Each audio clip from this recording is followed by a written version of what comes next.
guys, good evening. Welcome to my channel. இன்னைக்கு வந்து டே 27 out of 365. இன்னைக்கு நீங்கள் என்ன படிக்கணும்னு பார்த்தீங்கன்னா தமிழில் வந்து 9th ஸ்டாண்டர்ட் வந்தாச்சு. இயல் 1 படிக்க ஆரம்பிச்சிருங்க. இதுக்கப்புறம் வந்து கொஞ்சம் இயல்லாம் கொஞ்சம் பெருசாக இருக்க மாதிரி இருக்கும். ஸோ படிக்கிறதுக்கும் கொஞ்சம் டைம் எடுக்கிற மாதிரி இருக்கும். நீங்கள் இப்போ தான் ஃப்ரெஷராக பிகின் பண்ணுறீங்க அப்படின்னா. ஸோ அதனால் நீங்கள் என்ன பண்ணலாம் அப்படின்னா லைக் உரைநடை துணைப்பாடம் வந்து தனியாக வச்சுட்டு இலக்கணமும் 2 செய்யுள் மட்டும் முதல்ல முடிச்சுட்டு மிச்சதை அப்புறம் பார்த்துக்கலாம்.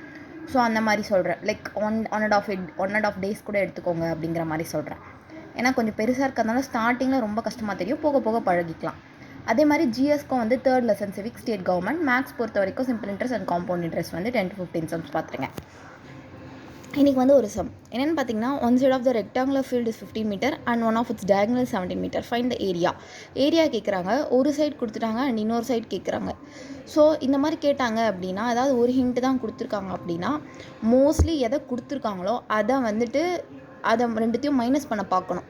உங்களுக்கு ஹிண்ட் மாதிரி சொல்கிறேன். ஏன்னா வந்து நமக்கு திடீர்னு ஃபார்முலாஸ்லாம் வந்து அங்கே போய் மறந்துருச்சு அப்படின்னா கூட மேபி இது இருக்குது, ஸோ 2 இருக்குது, ஸோ இதை 2 மைனஸ் பண்ணால் வருமா அப்படின்றத வந்து நீங்கள் யோசிச்சு இதுவாக தான் பிரெத்தாக இருக்கணும் அப்படின்றதுல ஒரு சின்ன ஹிண்ட் மாதிரி எடுத்துக்கோங்க. நான் அப்படி தான் எடுத்து போட்டேன். Diagonal square equal to L square plus B square அப்படி எடுத்து போட்டதுக்கப்புறம் நான் பி ஸ்கொயர் இந்த சைட் கொண்டு விட்டேன். ஏன்னா எனக்கு டயகனல் இருக்குது, லென்த்தும் இருக்குது. ஸோ அதை நான் மைனஸ் பண்ணோடனே எனக்கு பி வந்து 8 அப்படின்னு கிடச்சிது.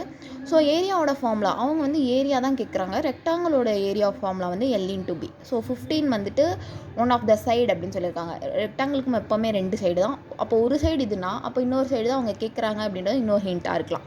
ஸோ வந்து 15 × 8 பண்ணால் 120 மீட்டர் ஸ்கொயர். ஆப்ஷன் டி தான் அந்த இதுக்கான answer.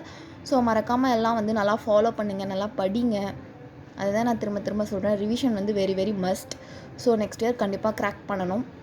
And subscribe for more. Tata.